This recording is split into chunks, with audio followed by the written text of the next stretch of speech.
Assalamualaikum warahmatullahi wabarakatuh. Perkenalkan, nama saya Salma Nurmalisa Putri dengan NIM 131191039.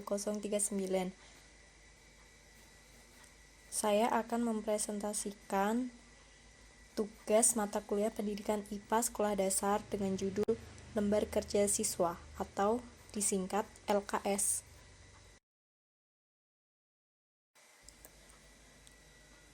Pengertian LKS. Apa itu LKS? LKS atau lembar kerja siswa merupakan suatu bahan ajar berupa lembaran dan dilengkapi dengan petunjuk langkah untuk menyelesaikan tugas dalam lembar kegiatan. LKS lebih menekankan pada proses untuk menemukan konsep, sehingga LKS merupakan petunjuk bagi siswa untuk mencari pengetahuan atau yang ingin diketahui siswa. Jadi LKS bukan berisi lembar kerja yang berisi pertanyaan-pertanyaan dengan memindahkan isi buku pada LKS. LKS yang baik dapat digunakan oleh siswa yang kemampuan akademisnya kurang dan tinggi. Selanjutnya, ciri-ciri LKS. LKS hanya terdiri dari beberapa halaman, tidak sampai 100 halaman. LKS dicetak sebagai bahan ajar yang spesifik untuk dipergunakan oleh satuan tingkat pendidikan tertentu. Di dalamnya terdiri uraian singkat tentang pokok bahasan secara umum, rangkuman pokok bahasan, puluhan soal-soal pilihan ganda, dan soal-soal isian. Kemudian, apa saja manfaat LKS? Yaitu mengaktifkan peserta didik dalam proses pembelajaran, membantu peserta didik dalam mengembangkan konsep, melatih peserta didik dalam menemukan dan mengembangkan keterampilan sebagai pedoman guru dan peserta didik dalam melaksanakan proses pembelajaran, membantu peserta didik memperoleh catatan tentang materi yang dipelajari melalui kegiatan belajar, membantu peserta didik untuk menambah informasi tentang konsep yang dipelajari melalui kegiatan belajar secara sistematis. Lalu, bagaimana cara menyusun LKS? Yang pertama, melakukan analisis kurikulum, baik SK, KD, indikator, maupun materi pokok. Yang kedua, menyusun peta kebutuhan lembar kerja siswa, yaitu pembuatan LKS harus membuat suatu konsep atau rancangan terlebih dahulu, guna mengetahui materi atau komponen perihal yang akan dibahas di dalam LKS tersebut sehingga akan lebih mudah dalam pelaksanaannya. Ketiga, menentukan judul LKS dan menulis LKS dengan buku panduan yang jelas. Dan yang terakhir, mencetak lembar kerja siswa dan menentukan lembar penilaian. LKS memiliki kelebihan sebagai berikut. Yang pertama, guru dapat menggunakan lembar kerja siswa sebagai media pembelajaran mandiri bagi peserta didik. Yang kedua, meningkatkan aktivitas siswa dalam mengikuti kegiatan belajar mengajar. Yang ketiga, praktis dan harga cenderung terjangkau. Yang keempat, materi di dalam LKS lebih ringkas dan sudah mencakup keseluruhan materi. Yang kelima, dapat membuat siswa berinteraksi dengan sesama teman. Yang keenam, kegiatan pembelajaran menjadi beragam dengan LKS. Yang ketujuh, sebagai pengganti media lain. Ketika media audiovisual, misalnya mengalami hambatan dengan listrik, maka kegiatan pembelajaran dapat diganti dengan media LKS. Dan yang terakhir, tidak menggunakan listrik, sehingga bisa digunakan oleh sekolah dasar di pedesaan maupun di perkotaan. Selain memiliki kelebihan, LKS juga memiliki kekurangan. Yang pertama, soal-soal yang tertuang pada lembar kerja siswa cenderung monoton.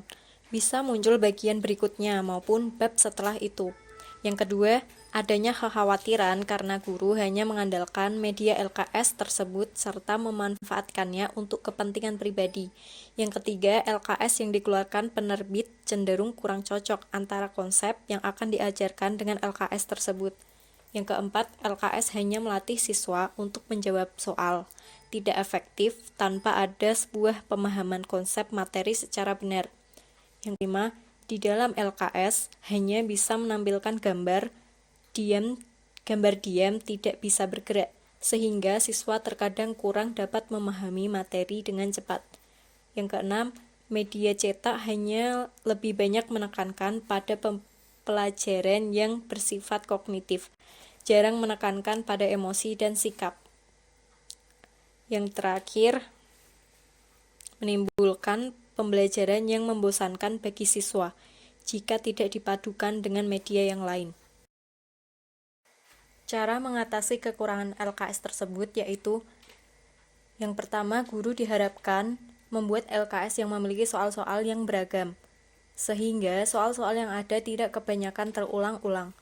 Yang kedua, peningkatan kualitas profesional guru perlu dan juga peningkatan kesadaran seorang guru sebagai pendidik. Yang ketiga, di sekolah sebaiknya tidak terpaku dengan LKS yang dikeluarkan oleh penerbit. Yang keempat, untuk menghindari siswa yang hanya dilatih untuk mengerjakan soal, sebaiknya guru mempunyai buku pegangan selain LKS. Yang kelima, guru bisa memadukan antara media cetak dengan media-media yang menunjang, misalnya audio visual, kalau ada. Keenam, menambah kegiatan-kegiatan yang menstimulus siswa untuk aktif. Yang terakhir, untuk menghindari kebosanan guru, sebaiknya menggabung media satu dengan yang lain. Selanjutnya, merancang LKS dalam pembelajaran IPA di sekolah dasar.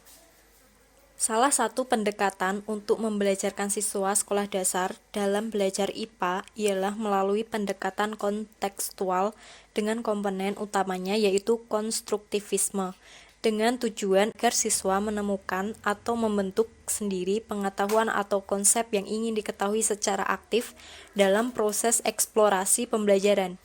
Ketertarikan siswa dalam mengeksplorasi lingkungan menjadi titik tolak pentingnya penggunaan LKS.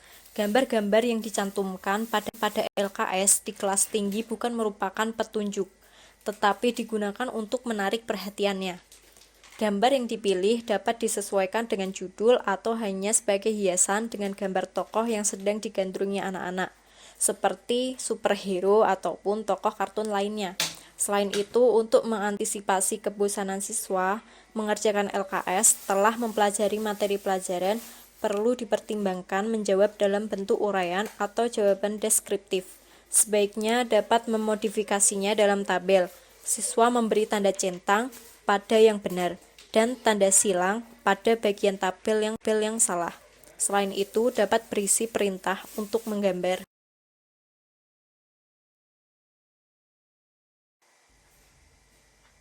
Sekian dan terima kasih presentasi dari saya.